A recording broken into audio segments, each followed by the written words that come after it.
Bismillahirrahmanirrahim. Assalamualaikum warahmatullahi wabarakatuh. Innal hamdalillah nahmaduhu wa nastaghfiruh wa na'udzu billahi min shururi anfusina wa min sayyiati a'malina may yahdihillahu fala mudilla lahu wa may yudlil fala hadiya lahu. Alhamdulillah, hari ini 23 Ramadan kita kembali diberikan Allah nikmat istiqomah iman Islam serta nikmat kesehatan keafiatan sehingga bisa melaksanakan sholat subuh berjamaah di Masjid Az-Zikra ini. Dilanjutkan sama-sama kita membacakan sirah nabawiyah sejarah Rasulullah SAW. Semoga Rasulullah salawat dan salam kita aturkan kepada baginda Rasulullah, kepada para sahabat tabi'in, kepada zuriat, kepada keluarga beliau. Semoga Rasulullah memberikan kita syafaatnya di dunia dan di akhirat. Terlebih pada saat kita menambah kecintaan kepada Rasulullah, salah satunya adalah kita senantiasa membaca, salah satunya membaca perjalanan kehidupan beliau ini. Baiklah, kita kemarin sudah membahas tentang fitnah, ya, haditsul ifki atau hoak, kabar bohong yang menimpa Ummul Mukminin Aisyah radhiyallahu anha. Nah, kemudian di tahun ke-5 Hijriah terjadilah perang besar. Jadi perang besar ini melibatkan sekutu, makanya disebut perang Ahzab. Jadi dari beberapa golongan bergabung. Nah, kemudian disebut juga perang Khandaq. Kenapa disebut perang Khandaq? Karena Khandaq itu adalah parit. Kalau ulun mengatakan perang Khandaq ini adalah, jadi ingat tuh membahasakannya bahasa Banjar. Jadi perang Khandaq ini kan Khandaq saja, tapi garis khawat bertampur itu, karena Allah menurunkan badai dan timpaan debu. Jadi ingat benar kan pilihannya dulu mulai sekolah, perang Khandaq itu namanya perang Khandaq, perang tapi kan jadi perang besar-besaran, padahal sudah bergabung 10.000 orang. Nah, jadi ini adalah berawal dari provokasi yaitu Bani Quraidah.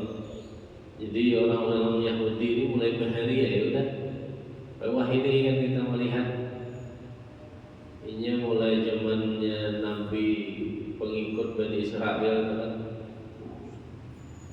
Nabi Musa disuruhnya perang langsung lawan Tuhan kan. Jadi prinsip Yahudi ini katujuh mahulut-hulut, bahkan mahulut-hulut Nabi, membunuh Nabi sampai ibaratnya itu hendak melawangi Tuhan itu sudah aja. Nah, jadi itu adalah tabiat orang Yahudi. Makanya ada yang mengatakan kalau di antara misalnya tuh orang yang diberi hidayah itu dari 100 tuh awam separuhnya atau 20%-nya 1-2 hitungannya apa namanya lapah. Nah, dibanding kaum Nasrani. Nah, orang-orang Nasrani itu tak lebih itu, karena mungkin ini melihat sejarah egonya, karena ini menganggap bahari Bani Israel ini adalah memang dimuliakan, tapi gara-gara ini katujuh Allah kisah Al-Baqarah, ya kan, hendak sapi nak kayak apa, pokoknya kata dia menghulur-hulur. Nah, orang Khandaq ini berawal dari bersatunya kabilah Arab Quraisy, kurang lebih 4.000 orang berasal dari Mekah dan Yahudi, nah, dan beberapa suku. Nah, jadi ada 3 bangsa Yahudi yang saat itu di Madinah. 2 sudah diusir, Bani Nazir, Bani Qainuqa itu sudah diusir. Bergenaklah inya di tempat namanya Khaybar. Nah, Khaybar hanya 1 lagi yang tertinggal di Madinah, yaitu Quraidah, Bani Quraidah.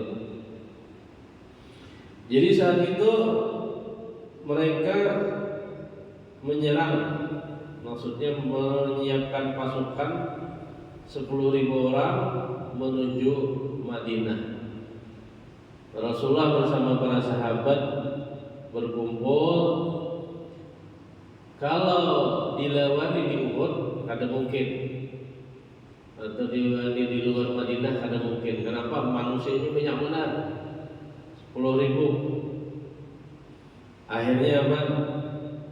Akhirnya ada salah seorang, nah yang kita rancak mendengar ngarang sidin ini, orang yang masuk Islam bernama Salman Al-Farisi. Salman Al-Farisi mengusulkan diulah yang namanya Khandaq tadi atau parit. Cara mengingatkan Al-Farisi ini Al-Parit, Salman Al-Farid. Jadi yang mengusulkan parit itu adalah Salman Al-Farisi. Rasulullah menyetujui ide brilian dari Salman Al-Farisi. Kenapa? Karena kan ada pilihan nih. Bila kada diulah parit, kada diulah nang parit nang tingginya 5 meter itu, 5 sampai 10 meter itu, langsung leluasa bubuhannya menyerang. Akhirnya disetujuilah pembuatan parit itu. Saat itu Rasulullah menyuruh seluruh kaum muslimin bersatu siang malam mengolah parit itu sepanjang kota Madinah. Dan di situ banyak keajaiban mukjizat Rasulullah terjadi. Salah satunya adalah pada saat menggali parit ini musim yang sangat panas. Saat itu Rasulullah menyuruh para sahabatnya mengikatkan batu di parut supaya apa? Menahan kelaparan karena jauh musim paceklik.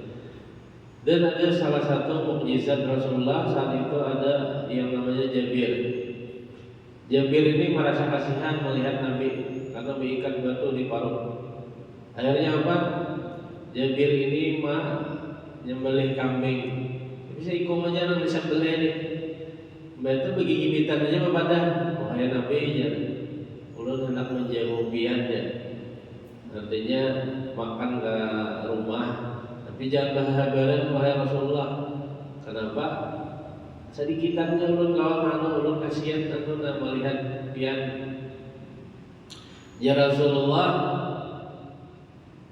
anu apa ngarannya? Jangan dibuka tutupnya, karena biar aku ambil dari kualinya. Nah, disitu Rasulullah ini mengiyawi semuaan para kaum muhajirin dan kaum ansar nang lagi menggali parit itu. Takajut aja Jabir ini, wah kelihatannya mungkin kada cukup nih makanannya. Pokoknya ya Rasulullah jangan dibuka apa aja nama mencibuknya, apa aja nama ambilnya dari kuali. Sekalinya dikiau hibak orangnya berantri karena lapar, orang lagi menggali parit semuanya. Betul Rasulullah menarikakan kambing itu sampai semuaan makan dengan kenyangnya. dan ada habis-habisnya kambing itu dan masih ada lebihnya. Nah ini adalah salah satu mukjizat Rasulullah. Untuk kita jangan seundang-undang orang kalau kan mukjizat. Nah kemudian itu adalah mukjizat Rasulullah di waktu memberi makanan dengan hidangan dari Jabir radhiyallahu anhu.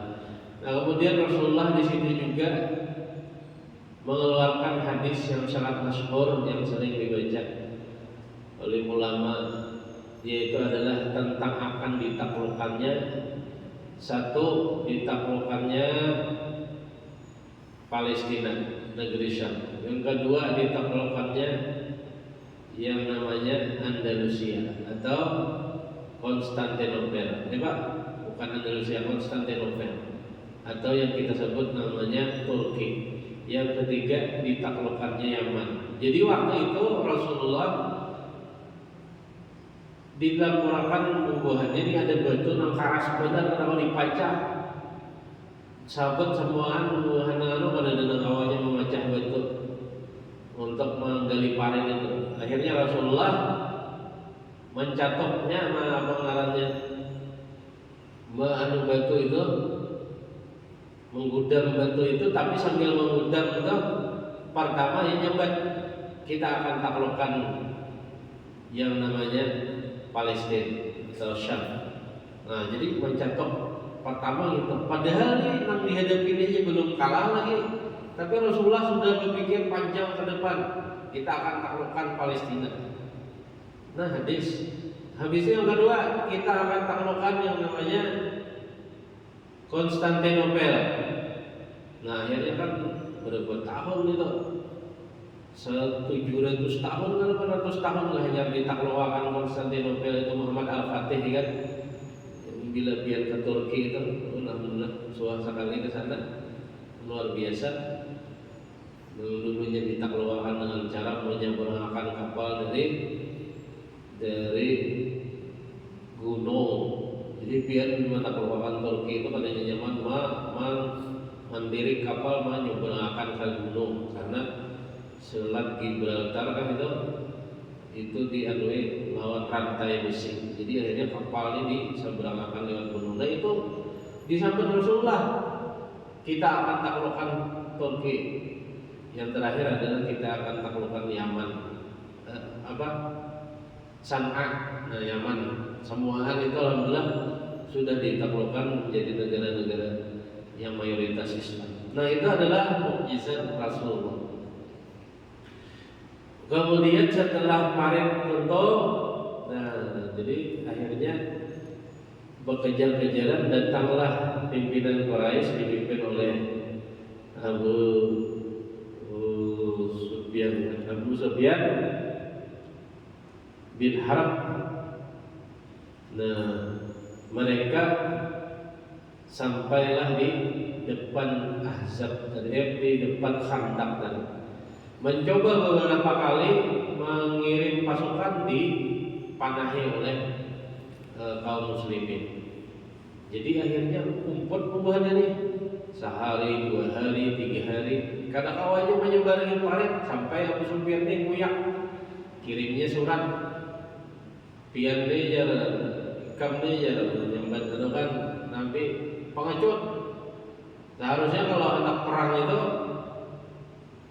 tanding, tapi ini pakai parit.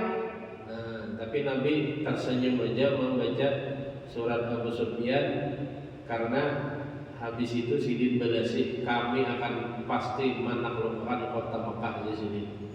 Nah jadi jawaban Nabi ini bukan apa ngarannya emosional dipancing oleh Abu Sufyan langsung serang ada, tapi sidin apa ngarannya diberikan petunjuk oleh Allah ada usaha menyerang sambil tetap memakai strategi bertahan di balik parit tadi.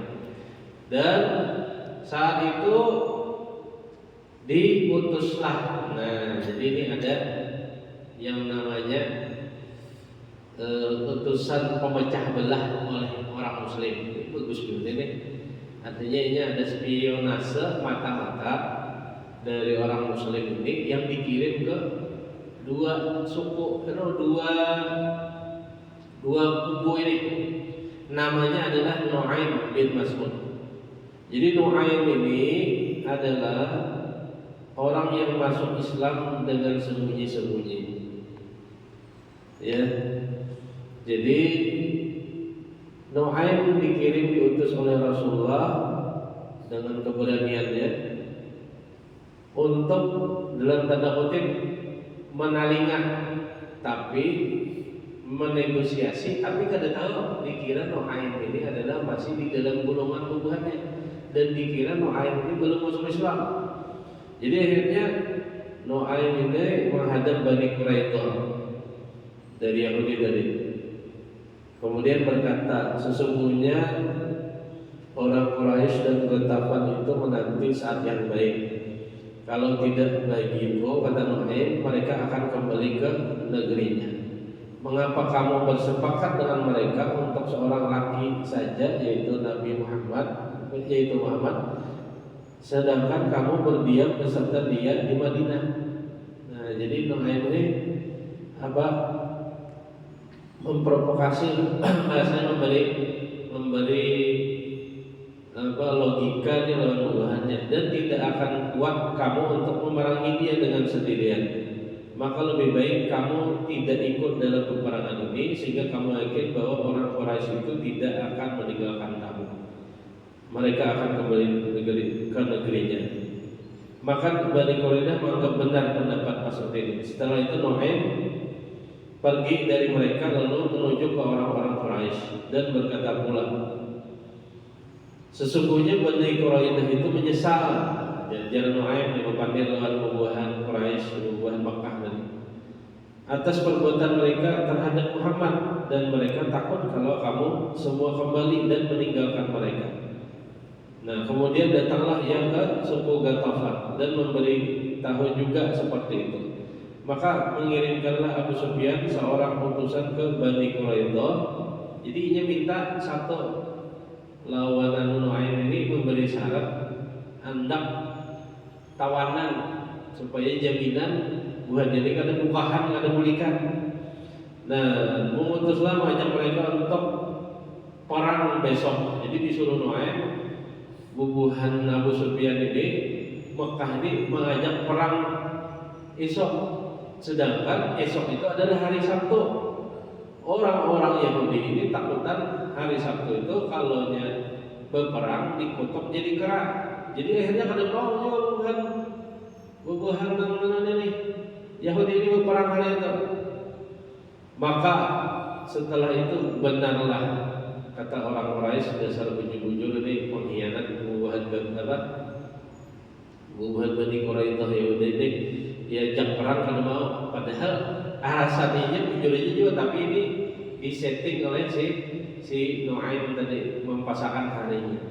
Dengan demikian maka kesatuan mereka itu terpecah belah, sehingga mereka satu sama lainnya menjadi takut. Allah membenarkan Allah berfirman dalam surah yang artinya, hai orang-orang beriman, ingatlah akan nikmat Allah kepadamu ketika datang kepadamu bala tentara musuh. Surah Al-Ahzab. Tetapi Allah melihat apa yang kamu kerjakan. Ingatlah ketika datang kepada kamu bala tentara musuh dari sebelah atas lembah dan dari sebelah bawah. Ingatlah ketika miring penglihatan kamu dan seolah-olah telah naik jantung ke dalam kerongkongan. Jadi ini maksudnya kedatangan mereka ini menakutkan wahai para kaum muslimin dari kedatangan 10.000 orang itu, sehingga bermacam-macam persangkaanmu kepada Allah. Yang termasuk orang-orang munafik di sana sawat mencemooh bahan kaum muslimin. Ada juga pertolongan ini sampai sesakit ini gitu kondisinya. Di sanalah dicoba orang-orang yang beriman, kemudian mereka digoncang dengan sekeras-keras goncangan. Ingatlah tak kalah kata orang munafik dan orang-orang yang di dalam hatinya ada penyakit ragu-ragu, tiadalah perjanjian Allah dan Rasulnya itu kecuali tipuan bohong saja. Kemudian dan lagi pada ketika itu berkata satu kaum di antara mereka, hai penduduk Madinah, tak patut kamu tetap memeluk agama Muhammad itu, sebab itu kembalilah kamu kepada kekafiran. Nah ini yang dari Tuhan Abdullah bin Abu Salul dan satu golongan di antara meminta izin kepada Nabi yang hendak kembali ke rumahnya, serta rumah kami kurang kokoh. Nah ini buahan Yahudi yang hendak membantu Nabi. Jadi di situ tuh ada pengkhianatan di Bani Quraidah. Nah sehingga setelah 15 hari lamanya kada ada hasil, kemudian mereka saling menganggap ini saling mengkhianati. Akhirnya apa? Bubuhan Abu Sufyan bulik ini karena apa? Karena angin taufan yang dikirimkan oleh Allah. Jadi Allah mengirimkan angin taufan, semua anunya itu pecah kacir, kaham. Nah akhirnya apa? Akhirnya perkemahan mereka roboh dan semua alat masaknya tahamburat. Kayak apalagi ini hendak mempertahankan di sini. Akhirnya perang Khandaq ini berakhir dengan kemenangan kaum muslimin dengan ide briliannya Salman Al-Farisi, yaitu membuat parit. Nah kita sedikit lagi, kemudian peperangan Bani Quraidah. Jadi di tahun kelima ini adalah akhirnya karena Bani Quraidah ini adalah pengkhianat, akhirnya Rasulullah mengepung kampung Bani Quraidah ini. Sebanyak 3.000 orang bersama sahabat Rasulullah mengepung 25 hari lamanya bubuhan Yahudi ini.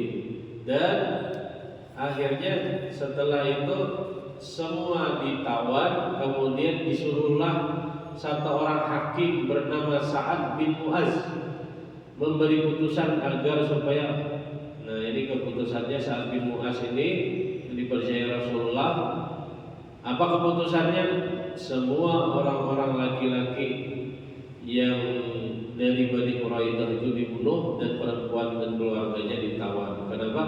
Karena Bani Quraidah ini tadi sudah berkhianat sehingga terjadinya peperangan Ahzab tadi. Nah itu adalah mengenai Bani Quraidah. Kemudian ada Zaid dan Zainab. Nah ini sedikit cerita di tahun 5 Hijriah ini. Suatu ketika Rasulullah meminang Zainab anak Jahsy untuk dikawinkan lawan Zaid anak Harisah. Nah, yang ingat Zaid bin Harisah ini adalah orang yang khadim Nabi, jadi membantu Nabi. Tapi orang ini ketujuh bagana di wajah Nabi, ibaratnya memuntil lawan Nabi, pokoknya jadi ibaratnya membantu Nabi ketujuh dan jadi sahabat Nabi, orang kepercayaan Nabi. Jadi ngaran Zaid bin Harisah ini adalah anak angkat Nabi sebujurnya. Tapi saking parahnya lawan Nabi, sawat ini model diakui dinisbatkan anak Nabi. Jadi sawat ada namanya Zaid bin Muhammad. Nah, jadi turunlah firman yang berbunyi, waktu itu Zainab bin Jahsy ini akhirnya menerima pinangan Zaid bin Harisah karena disuruh oleh Rasulullah. Kata Allah di dalam firman-Nya, apabila Allah dan Rasulnya menentukan tentang suatu urusan, maka tidak boleh bagi orang mukmin laki-laki maupun perempuan berbuat menurut kemauannya sendiri. Dan barang siapa durhaka kepada Allah dan Rasulnya, maka sesungguhnya ialah telah sesat dengan apa kesesatan yang nyata. Jadi di hati ini minta maaf, di hati Zainab ini ada kawin lawan Zaid. Nah, setelah turun ayat tersebut, keluarga Zainab pun menerima Zainab kawin dengan Zaid. Tetapi Zainab terlalu bangga atas keturunannya yang mulia itu. Karena demikian Zaid lalu berkeluh kesah. Kenapa? Karena Zaid ini bahasanya pembantu Rasul aja. Nah, kemudian maka beliau menyuruhnya agar teguh hati, ya Rasul, sabar, kuat aja atas perbuatan itu. Maka sabarlah ia hingga terus merasa sempit. Jadi Zaid ini merasa kada nyaman. Artinya beda level ya, orang tua ada sekumpul lah lawan Zainab binti Jahsy ini, Zaid ini. Tetapi kemudian Allah menyuruh pada beliau agar, nah ini turunlah perintah dari Allah agar siapa? Karena terlalu sempit dan berkeluh kesah, kesah juga Zainab ini rasa kada ingin lagi bersama Zaid tadi. Akhirnya apa? Disuruhlah diceraikan Zainab ini oleh Zaid untuk menjaga kemuliaannya dan menghindari permusuhan dan pertengkaran, lagi pula untuk membatalkan kebiasaan mengambil anak yang akhirnya diakui sebagai anaknya sendiri. Nah, di sini adalah suatu ketika Rasulullah mengangkat Zaid bin Harisah sebagai anak sendiri sehingga menyampingkan nasab keturunannya. Ketika itulah Allah menyuruh Rasulullah agar, nah akhirnya apa? Zainab ini disuruh oleh Allah dikawini oleh Nabi. Jadi setelah berpisah, disuruh cerai Zaid dengan Zainab ini, akhirnya Allah menyuruh Rasulullah mengawini Zainab. Nah, jadi Zainab inilah Ummul Mukminin yang suruhannya kawinnya itu bukan dari Allah, langsung dari Allah. Nah, jadi di dalam ayat Al-Qur'annya, setelah Zaid memenuhi hajatnya lalu diceraikannya, maka kami kawinkan engkau wahai Muhammad dengan perempuan itu supaya tidak ada kesempitan bagi orang-orang mukmin dalam mengawini istri anak angkatnya bila telah digaulinya adalah perintah Allah, itu pasti jadi. Jadi di sini turunlah syariat bahwasanya tidak masalah kita misalnya diisi anak angkat. Nah, anak angkat, bini anak angkat itu bila imbah pisah itu bisa dikawini, karena apa? Anak angkat itu bukanlah anak dari kita. Nah, ini adalah turunnya ayat ini yang mengatakan bahwasanya jangan pernah menisbatkan seseorang itu jadi anak kita kalau itu bukan darah daging kita. Nah, dari ini juga jangan sampai kita berangkatan anak aja, sehingga kita boleh mengawinkan anak angkat kita, dari tetap walinya adalah orang tuanya seorang. Nah, ini adalah syariat dari Allah. Dan artinya kalau ini mohon maaf, anak angkat kita berisi bini, habis itu bininya terpisah, itu kada apa dikawini. Anak seorang kan binatang kada boleh dikawini. Tapi kalau anak angkat bila bininya pisah, apa ngarannya, boleh dikawini. Itu namanya, inilah turunnya syariat ini. Jadi itu hikmah dari cerita Zaid dan Zainab, Zaid bin Harithah dan Zainab binti Jahsy. Itu saja yang mungkin ulun bisa sampaikan. Mudah-mudahan ada manfaatnya. Kita sambung insyaallah besok untuk orang perdamaian Hudaybiyah, kemudian Rasulullah melaksanakan umrah. Nah, kemudian akan luas lagi sampai pembebasan kota Mekah pada tanggal 20 Ramadan. Fathu Mekah. Ilahi bisabil haqadallahu ajma'in. Assalamualaikum warahmatullahi wabarakatuh.